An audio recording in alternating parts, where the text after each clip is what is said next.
Hello and welcome to all. आप सभी का स्वागत है आपके अपने यूट्यूब चैनल पर। मेरे प्यारे दोस्त, अगर आप बीएससी सेकेंड ईयर में हैं और आपने फिजिक्स को ले रखा है तो इस वीडियो को पूरा देखिएगा, क्योंकि वीडियो में जो है काफ़ी ज़्यादा मज़ा आने वाला है और वीडियो आपके लिए काफ़ी ज़्यादा इंपॉर्टेंट होने वाला है। इंपॉर्टेंट इसलिए होने वाला है क्योंकि हम बात करने वाले हैं 2015 में जो बीएससी सेकेंड ईयर का पेपर हुआ था मेरे प्यारे दोस्त। बीएससी सेकेंड ईयर के फिजिक्स का पेपर जो हुआ था, और पेपर नंबर 1 क्या, फिजिकल ऑप्टिक्स एंड लेजर्स नाम का जो पेपर है, ये जो हुआ था वो किस प्रकार से आया था, उसमें कौन कौन से प्रश्न पूछे गए थे, इस तरीके से हम इसके ऊपर चर्चा करने वाले हैं। ध्यान दीजिएगा, इसी पे ही 2016, 2017, 2018, 2019 और 2020 तक के सारे प्रश्न पत्र इसी यूट्यूब चैनल पर करवाए जाएंगे। तो अगर अभी तक आपने चैनल को सब्सक्राइब नहीं किया तो फटाफट सब्सक्राइब करके ऑल वाले बेल आइकन को टच कर लीजिएगा, और क्लासें भी आपकी स्टार्ट की जाएंगी। बस जल्दी से आप लोग क्या कीजिए, अभी नया है चैनल तो सब्सक्राइबर पूरे करवा दीजिए, 1000 लाइव होने लायक हो जाएं, उसके बाद जो है लाइव आपकी क्लासें स्टार्ट हो जाएंगी। सभी टीचर आपके लिए तैयार हैं, ठीक है। तो चलिए देखते हैं, पेपर का नाम क्या था, तो फिजिकल ऑप्टिक्स, ठीक है, लेजर्स नाम था। ये मेरा सब्जेक्ट है नहीं, लेकिन फिर भी हम आपको बताते रहते हैं, क्योंकि जो ये मॉडल पेपर है आपको अनसॉल्व पेपर है 2015 का, तो इसको हम दिखा रहे हैं कि किस प्रकार से पेपर आया था। आप एक मोटी मोटा अनुमान हो जाएगा। जब आपको एक मोटी मोटा अनुमान हो जाएगा तो आप पेपर में जाएंगे तो आप उसको देख के चौंकेंगे नहीं, आपको शायद पता रहेगा कि हाँ, ये सारे क्वेश्चन हमारे सामने एक बार आ चुके हैं, ठीक है। तो अभी इसको हम करवा दे रहे हैं, तो इसको आप एक बार जाके घर पर सॉल्व करने का प्रयास कीजिएगा। वीडियो देखने के बाद इन सारे क्वेश्चन को सॉल्व करने का प्रयत्न कीजिएगा, ठीक है। चलिए देखते हैं, जब आपको पेपर मिलता है मेरे प्यारे दोस्त तो नीचे नोट करके एक इंस्ट्रक्शन दे दिया जाता है। उसमें लिखा है अटेम्प्ट ऑल सेशन, मतलब आपको सभी सेशंस को क्या करना है, अटेम्प्ट करना है, ठीक है। और उसके बाद कह रहा है कि एज पर इंस्ट्रक्शन, सभी सेशन को अटेम्प्ट करना है। किसके तरीके से, हर सेशन के नीचे एक इंस्ट्रक्शन दिया होगा, उस इंस्ट्रक्शन को पढ़ के आपको सारे को जो है सेशंस को अटेम्प्ट करना है। पेपर को 3 सेशन में बांट दिया जाता है, सेशन ए, सेशन बी और सेशन सी। सेशन ए का मतलब होता है very short answer type question, ठीक है। और सेशन बी का मतलब होता है शॉर्ट आंसर टाइप क्वेश्चन। अब very short answer type question का मतलब हुआ अति लघु उत्तरीय प्रश्न, आप हिंदी में जरूर जानते होंगे। और शॉर्ट आंसर टाइप क्वेश्चन का मतलब हुआ लघु उत्तरीय प्रश्न, ठीक है। और उसके बाद सेशन जो सी है वो दे दिया जाता है लॉन्ग आंसर टाइप क्वेश्चन, मतलब दीर्घ उत्तरीय प्रश्न, ठीक है। तो इनके नीचे क्या कर दिए जाते हैं, सेशन के नीचे इंस्ट्रक्शन दे दिए जाते हैं, उनको हमें पढ़ के फिर उन सारे प्रश्नों के जवाब देने होते हैं। तो अति लघु उत्तरीय में आपसे 10 प्रश्न पूछे जाएंगे, जैसे ही हम यहाँ पे देख सकते हैं सेशन नंबर ए, और इसका नाम है very short answer type question, ठीक है। इसके नीचे नोट करके एक इंस्ट्रक्शन दे दिया गया है और कह रहा है अटेम्प्ट ऑल पार्ट्स, मतलब आपको सभी क्वेश्चन करने हैं, ठीक है। Give answer of each part in about 50 word, मतलब कह रहे हैं प्रत्येक प्रश्न का उत्तर आपको लगभग कम से कम कितने 50 शब्दों में देना होगा। अब आपको ध्यान में रखना है, लगभग लगा दिए, अबाउट लगा दिए, इसका मतलब ये हुआ कि आप 45 भी कर सकते हैं और 55 भी कर सकते हैं, लेकिन आपको ध्यान में रखना है 50 प्लस, अर्थात 50 से ज़्यादा ही शब्द लिखने हैं, 50 से कम शब्द नहीं लिखने हैं, ठीक है। चलिए देखते हैं प्रश्न किस प्रकार से आपके सामने पूछा जाता है, कौन कौन से प्रश्न आते हैं, इन सारी चीज़ों के बारे में हम चर्चा करते हैं। देखिए यहाँ पे पहला प्रश्न दिया हुआ है आपका, और पहले का पहला प्रश्न, मतलब पहले के प्रश्न के अंतर्गत आपको 10 प्रश्न पूछे जाएंगे और सभी अति लघु उत्तरीय प्रश्न यानी very short answer type question होंगे, ठीक है। चलिए देखते हैं, पहला क्वेश्चन आपसे कह रहा है कि एक्सप्लेन डिस्प्रेसिव पावर ऑफ ग्रीटिंग, अर्थात आपको यहाँ पे ध्यान दीजिएगा, इस चैनल पे हिंदी इंग्लिश यानी बाईलिंगुअल दोनों चला जाएगा। एक बार हिंदी में बताया जाएगा, फिर इंग्लिश में भी बताया जाएगा। तो आप अगर इंग्लिश से पढ़ रहे होंगे, अगर आप इंग्लिश माध्यम के विद्यार्थी होंगे तो भी आपके लिए लाभदायक है, और अगर आप हिंदी मीडियम के विद्यार्थी हैं तो भी आपके लिए क्या होगा, लाभदायक साबित होगा, ठीक है। चलिए देखते हैं, इसका मतलब हुआ, कह रहा है कि ग्रेटिंग की वर्ण विक्षेपण क्षमता की व्याख्या कीजिए, ठीक है। दूसरा नंबर प्रश्न पहले का इसी प्रकार से पूछ रहा है, कह रहा है स्टेट द लॉ ऑफ मॉलस, ठीक है। मॉलस का नियम लिखिए, मतलब मॉलस का नियम आपको यहाँ पे बताना रहेगा, ठीक है। चलिए तीसरा नंबर इसी प्रकार से प्रश्न आपसे पूछ रहा है, कह रहा है explain the principle of superposition, यानी अध्यारोपण के सिद्धांत की व्याख्या कीजिए, ये आपसे प्रश्न पूछेगा, ठीक है। चौथा नंबर प्रश्न इसी प्रकार से मेरे प्यारे दोस्त पूछ रहा है, कह रहा है एक्सप्लेन द फेनोमेनन, क्या, explain the phenomenon of diffraction of light, मतलब प्रकाश के विवर्तन की घटना की व्याख्या कीजिए, ठीक है। इसी प्रकार से चौथा नंबर प्रश्न आपका हो गया। इसी प्रकार से आपका 5वां नंबर प्रश्न पूछ रहा है what is the boosters law, मतलब बूस्टर का नियम क्या है, ये आपको यहाँ पे बताना रहेगा। आई होप ये सारी चीज़ें आपको अच्छे से समझ में आ रही होंगी। इस पेपर को इसलिए नहीं सॉल्व करवा रहे हैं क्योंकि इन सारी चीज़ों को समझाने के लिए बोर्ड की आवश्यकता पड़ेगी, चेहरे की आवश्यकता पड़ेगी, और अगर आप इन सारी चीज़ों को लाइव नहीं समझेंगे तो शायद आपके मन में जो प्रश्न रह जाते हैं वो प्रश्न वहीं पे छूट जाएंगे, और जब तक वो टॉपिक दोबारा नहीं स्टार्ट की जाएगी तब तक वो सारे प्रश्न के जवाब नहीं मिल पाते हैं। तो इसके लिए आपको बस यही मदद करनी होगी कि 1000 सब्सक्राइबर जल्दी से जल्दी पूरा करो, जिससे आपकी क्लासें लाइव स्टार्ट होना चालू हो जाएं। ठीक है, चलिए प्यार और सपोर्ट देते रहिएगा। ये पहला वीडियो है, इसी के बाद आपको दूसरा मिलेगा। फिजिक्स, केमिस्ट्री, जूलॉजी, बॉटनी, ये सारे सब्जेक्ट के यहाँ पे वीडियो आपको मिलते रहेंगे। ठीक है, अभी ये 2015 का पहला वीडियो है फिजिक्स सेकेंड ईयर का। ठीक है, फर्स्ट ईयर का भी मिलेगा, थर्ड ईयर का भी मिलेगा। ठीक है, चलिए देखते हैं, आगे देखते हैं कहाँ पर थे हम लोग। बूस्टर के नियम तक हो गया था। ठीक है, छठा नंबर क्वेश्चन हम लोग देखते हैं। आपसे पूछ रहा है मेरे प्यारे दोस्त छठा नंबर प्रश्न व्हाट इज कोहेरेंस लेंथ, मतलब आपसे पूछ रहा है संबद्धता लंबाई क्या है, ये आपको यहाँ पे बताना रहेगा। ठीक है, अगला प्रश्न 7वां नंबर प्रश्न इसी प्रकार से आपसे पूछ रहा है व्हाट इज जोन प्लेट, यानी जोन प्लेट क्या होती है, ये भी आपको बताना रहेगा। ठीक है, इसी प्रकार से आपका 8वां नंबर प्रश्न आपसे पूछ ले रहा है calculate the coherence length of a laser beam of wave length कितना 7400 angstrom has coherence time 4 × 10⁻⁻5 second. ठीक है, मतलब इसका कह रहा है कि 7400 एंगस्ट्रॉन तरंग दैर्घ्य के लेज़र पुंज का संबद्धता समय कितना है, 4.10⁻⁻5 सेकेंड है। तो कह रहा है संबद्धता की लंबाई ज्ञात कीजिए। तो ये आपसे प्रश्न पूछ सकता है। ये सब शॉर्ट टाइप के क्वेश्चन हैं, दो लाइन में, एक लाइन में लग जाने वाले हैं। ठीक है, आगे देखते हैं हम लोग। आगे जो है क्या कह रहा है कि व्हाट इज, एक मिनट थोड़ा सा इधर कर लें। चलिए देखते हैं। फिर कह रहा है कि व्हाट इज फ्रेनल्स बी प्रिज्म, मतलब कह रहा है फ्रेनल का द्विप्रिज्म का क्या है, ये आपको बताना रहेगा। ठीक है, फिर अगला प्रश्न 10वां नंबर यानी आखिरी प्रश्न पूछ रहा है अति लघुत्तरीय प्रश्न का कि right the applications of laser, मतलब लेज़र के अनुप्रयोग के बारे में आपको लिखना रहेगा। तो ये आपके यहीं पे क्या होते हैं मेरे प्यारे दोस्त, अति लघुत्तरीय प्रश्न समाप्त होते हैं, यानी सेशन ए समाप्त होता है और यहीं से आपका सेशन नंबर बी स्टार्ट हो जाता है। सेशन नंबर बी में आपसे प्रश्न पूछा जाएगा लघुत्तरीय का, यानी शॉर्ट आंसर टाइप क्वेश्चन आपसे यहाँ पर पूछे जाएंगे। ठीक है, यहाँ पे दिया गया है session B short answer type question, ये आपको करके बता दिया गया है। यहाँ पर भी आपको नोट करके दे दिया जाता है, कुछ आपको इंस्ट्रक्शन यहाँ पे भी दिए जाएंगे। कह रहा है अटेम्प्ट ऑल क्वेश्चन्स, मतलब कह रहा है आपको सारे क्वेश्चन करने हैं। ठीक है, फिर कह रहा है give answer of each questions in about 200 words, मतलब कह रहा है कि आपके सभी प्रश्नों के उत्तर जो है कितने, लगभग जो है 200 वर्डों में, 200 शब्दों में आपको देने रहेंगे। 200 शब्द का मतलब हुआ मेरे प्यारे दोस्त, और आगे लगभग भी लगा दिया जा रहा है, अबाउट भी लगा दिया जा रहा है, तो इसका मतलब हुआ कि आप 190 और 210 भी हो सकता है, जरूरी नहीं कि 200 पे ही रोक दो। ठीक है, अगर आपका इन पे रुक गया तो आप इन पे पूर्ण विराम लगाओ, नहीं पूरे बात को आप रख सकते हो। ठीक है, तो इस तरीके से, लेकिन आपको ध्यान में रखना है 200 से प्लस ही रखना। ठीक है, 200 से प्लस ही वर्ड्स रखना, 200 प्लस से कम मत रखना। ठीक है, चलिए देखते हैं आपसे यहाँ पे प्रश्न किन प्रकार के पूछे जाएंगे, उन सारी चीज़ों के बारे में यहाँ पे हम चर्चा करते हैं। ठीक है, चलिए देखते हैं।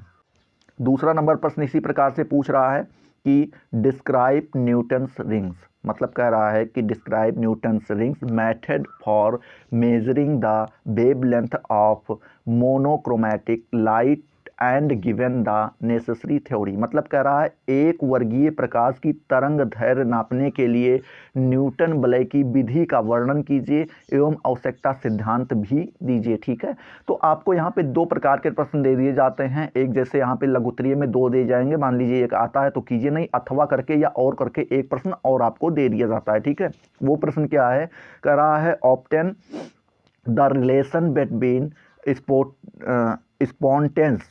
स्पॉन्टेनियस एंड, ठीक है, स्टिमुलेटेड एमिशंस प्रोबेबिलिटीज़। ठीक है, ये आपको बताना रहेगा। इसका मतलब हुआ आपका यहाँ पे कि स्वतः एवं उद्दीपित उत्सर्जन प्रक्रियाओं के बीच संबंध प्राप्त कीजिए। ठीक है, ये आपसे पूछ सकता है। चलिए अगला प्रश्न देखते हैं इसी प्रकार से। तीसरा नंबर कह रहा है व्हाट इज डिफरेंस बिटवीन, एक मिनट ये थोड़ा सा, हाँ, what is difference between magnifying power and resolving power of an optical instrument obtain a relation between them. मतलब कह रहा है प्रकाशिक यंत्र की आवर्धन क्षमता एवं विभेदन क्षमता में क्या अंतर है, इसके बीच संबंध स्थापित कीजिए। ठीक है, मान लीजिए आपको आता है तो कीजिए, नहीं अथवा करके एक प्रश्न और आपके सामने रख दिया जाएगा, एक मिनट, अथवा करके दे दिया जाएगा। कह रहा है write a short note of, क्या, write a short note on, ठीक है, क्या पोलराइड्स एंड दियर यूज। ठीक है, यहाँ पे पोलराइड एवं उसके उपयोगों पर संक्षिप्त टिप्पणी आपको लिखनी रहेंगी। ठीक है, चलिए इसी प्रकार से देखते हैं आपका चौथा नंबर प्रश्न जो है क्या पूछ रहा है।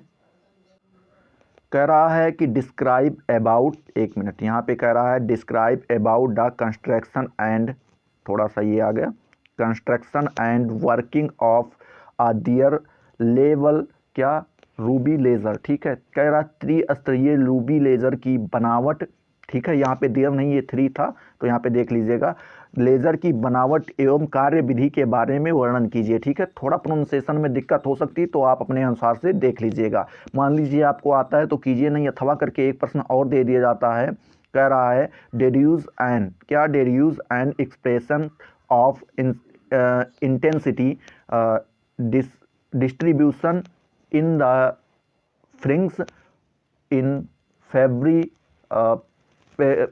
फेब्री पैरट इन्फॉर्मेटर। ठीक है, इस तरीके से आपको ये बताना रहेगा। कह रहा है कि फेब्री पेरॉट व्यतिकरण मापी के प्रिज्मों की तीव्रता विवरण के सूत्र का निगमन कीजिए। ठीक है, इसी प्रकार से आपको बताना रहेगा। और आपका आखिरी प्रश्न आता है इसी प्रकार से, किसके, लास्ट वाला प्रश्न जो है, लास्ट नहीं है, इसके बाद एक और आएगा फिर लास्ट आएगा। ठीक है, ये आपको यहाँ पे देखना रहता है।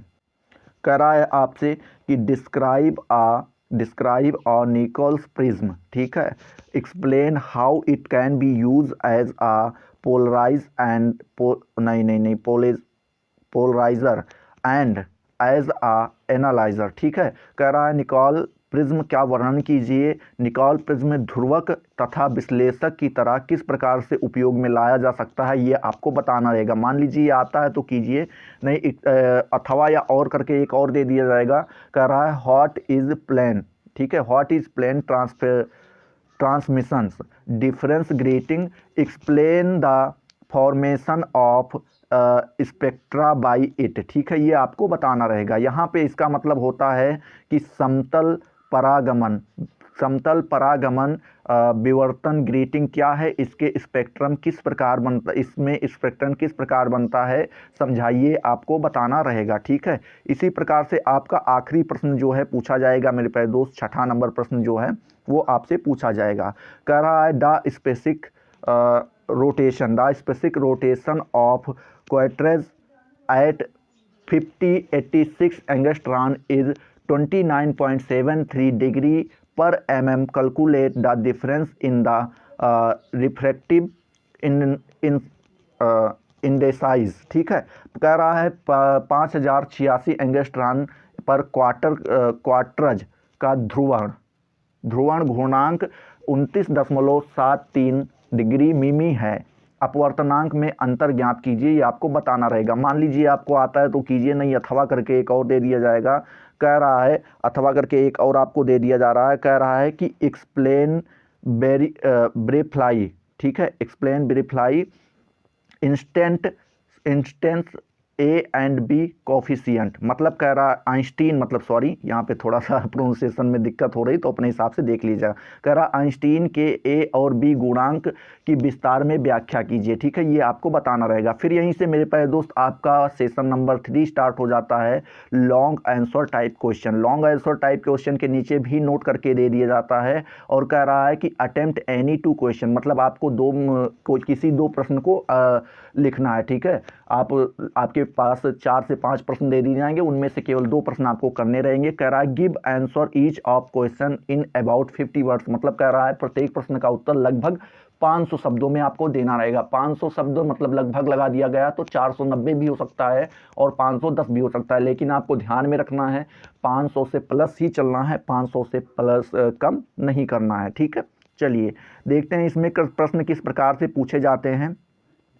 कह रहा है इसी प्रकार से 7वां नंबर प्रश्न आपका कह रहा है describe the construction and working of, क्या, वर्किंग ऑफ माइकलसन्स इन्फॉर्मेटर, ठीक है। हाउ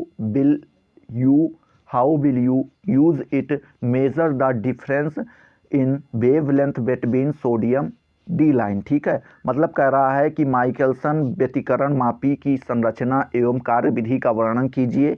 सोडियम की डी रेखा के तरंग दैर्ध्य अंतर को मापने के लिए आप इसे किस प्रकार प्रयोग करेंगे, ठीक है। इसी प्रकार से आपका 8वां नंबर प्रश्न पूछ रहा है, कह रहा है एक्सप्लेन, क्या, explain Rayleigh's criterion of resolution and obtain and expressions of the resolving power of a telescope। इसका मतलब हुआ ये पूछ रहा है कि रैले के कसौटी की व्याख्या कीजिए एवं दूरदर्शी की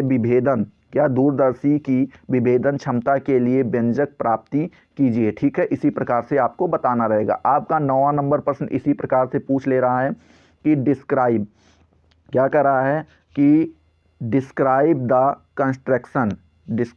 construction of quarter wave plate and half wave plate, explain their use in the study of different type of polarised light. मतलब कह रहा है कि चतुर्थांश तरंग पट्टिका, एक मिनट इसको थोड़ा छोटा कर लें यहाँ पे, क्या कह रहा है कि चतुर्थांश तरंग पट्टिका और अर्ध तरंग पट्टिका की संरचना समझाइए। विभिन्न प्रकार के ध्रुवित प्रकाश के अध्ययन में इनके उपयोग की व्याख्या कीजिए, ये आपको बताना रहेगा, ठीक है।